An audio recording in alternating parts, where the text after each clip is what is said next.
What's up, everyone? Keontae Marauder here. Dang. Let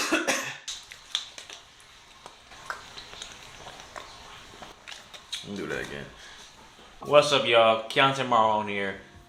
It's been a minute. It's been a long time. It's just a lot has happened within the last couple months. The last two videos I made were pretty much footage with the Mikey lens I got, and now I have a new lens. I don't know how to pronounce this brand at all. Give me a second. I believe it's called Leoa. L-A. Like I can't spell. And it's on the lens. I just don't know how to say it. But I bought this lens. I was on Mercury, I believe it was called. I used to always think it was like Mercari or something like that because the way it's spelled. But I was on there and I wanted a prime lens. I wanted a new one, and it was very, very budget friendly. So I went ahead and got it. That is pretty much what I'm using right now. Will there be a video for that? More than likely. I got some test footage. I'll probably make it a little short, a little thing so you can see what it looks like. But it's actually pretty impressive, I'd say. Yeah, a lot has happened since my last upload. But as you can see, I'm in a new location, moved out, and feels good, feels great. It's just a whole new beginning. But we're not here for that. You guys are here, and we're all here to talk about my experience filming my first wedding. This wedding was for my uncle and my new, I don't know the term for my auntie. She's my new auntie, but she's been around in the family forever. But pretty much this is my results from filming my first wedding and filming the wedding for them.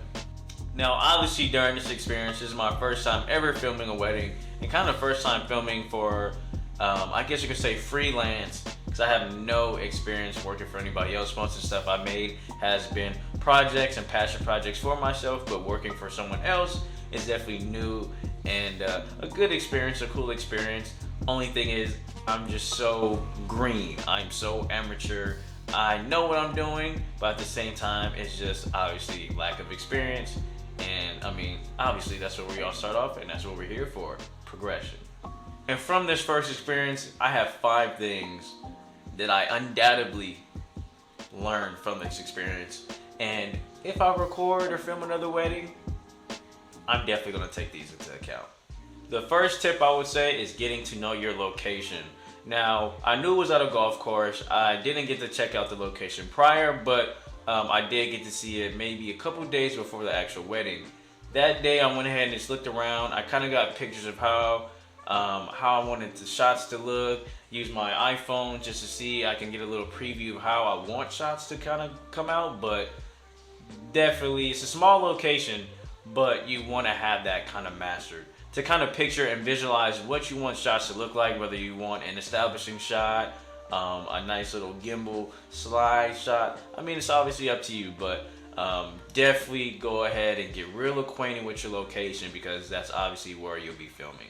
The second tip I recommend is knowing what lenses you're going to use for coverage. In my case, I just use a Panasonic lens, 14 to 42 milliliter, f-stop of 5 to 5.6, and does this lens need an introduction? I've already made 2 videos about the footage I got of this thing. It's just,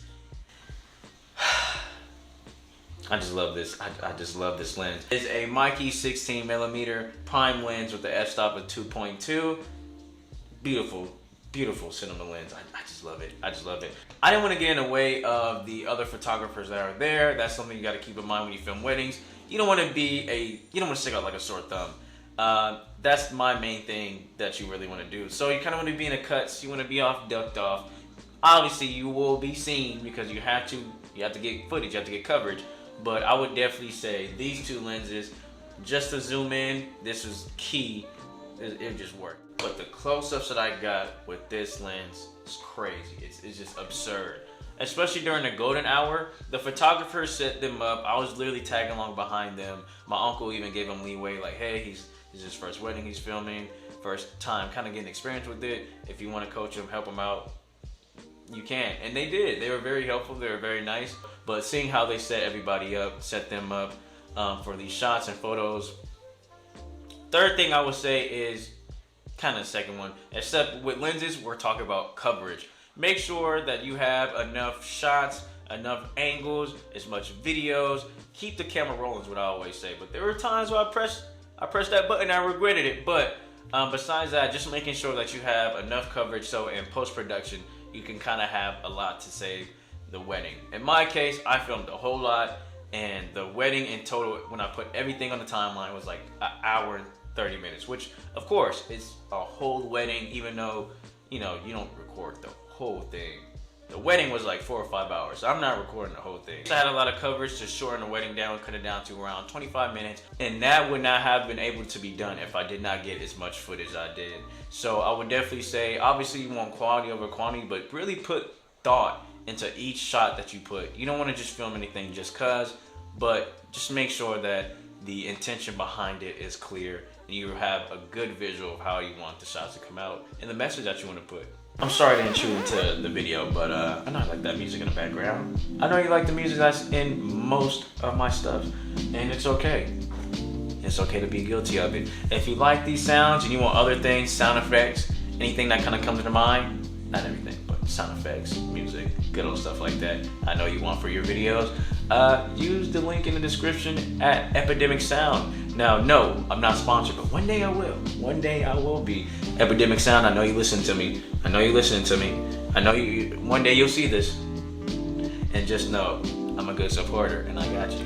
So definitely, if you want to go ahead and use a little subscription just to see how you feel about it, I believe there's probably like a 7 or 14 day trial.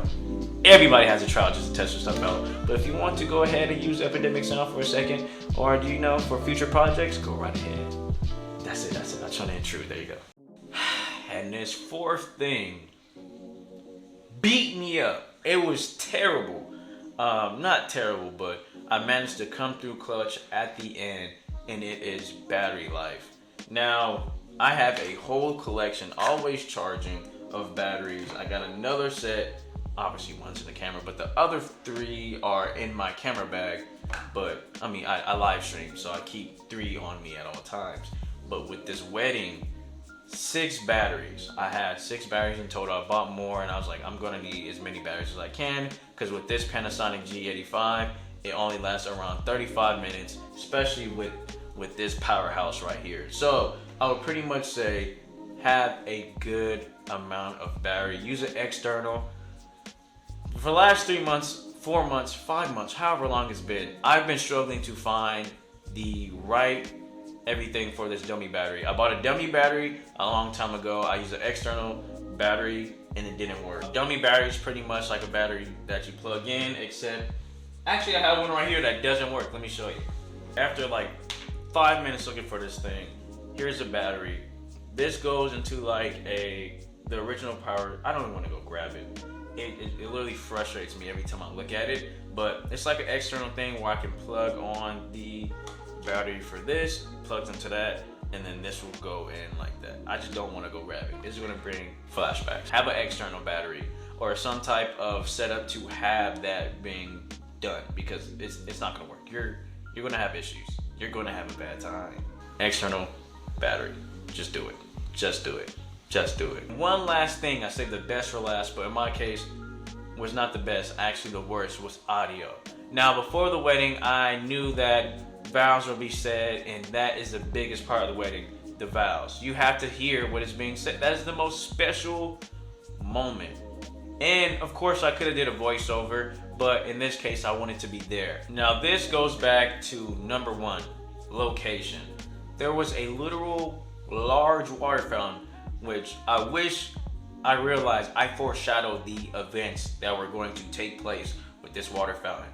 The audio, you just hear trickles of water. I would think this wedding was underwater. Like, I mean, trust me, I wouldn't be surprised if somebody had their wedding underwater. It had to be done. If it's been done, somebody tell me, please, because I want to see that. But you just hear trickles of water in the background while you hear them talk, and it's just... And I tried my best to save it in post-production, but it did something. Audio is something I'm learning as I'm starting to love it, but I'm still learning how audio works with filming, and when it came to this case, I learned big time. I ended up using an XLR cable to plug in the back of the speakers because I just knew that this was last minute. I just needed an audio recorder, so I went ahead and got this one. Not really budget friendly, but you know, it was enough to get the job done, and I had to get it the day before the wedding. So yeah, that's all I can say. Please make sure that audio is priority. It is priority. Like I said earlier, I could have did a voiceover, but I just wanted, in that moment, I wanted to be heard through those valves. But I had to plug in through the speaker, and whatever heard through the mic was heard through the mic, and just the water fountain. And now I'm just gonna have PTSD with water fountains and filming and just in general. So please make sure audio is good. It's a must. It's a must. And that concludes the video on 5 tips to improve your wedding production. In my case, 5 mistakes of how to pretty much have a kind of a smooth production and a good time at filming a wedding. So you have location, lenses, coverage, battery life, and audio. Just big on audio. If I can really emphasize that, that's why I saved it for last. Audio. You just gotta have it down pat. If you enjoyed this video, go ahead and give this video a like. Go ahead and subscribe. I know you want to. And leave a comment on pretty much what you learned and give me tips. Like I said, this is my first wedding, and it was definitely something, and I learned a lot from the experience. So just like anything else, progress is the best thing to get better and learn from. And thank you all for watching. I really want to see y'all. I will see you guys in another video. I miss this so much. I just live for it, as you can. I don't know if you could just feel the passion burning for me talking right now, but I definitely miss it. Thank you all. Hope to see you in another video. Peace.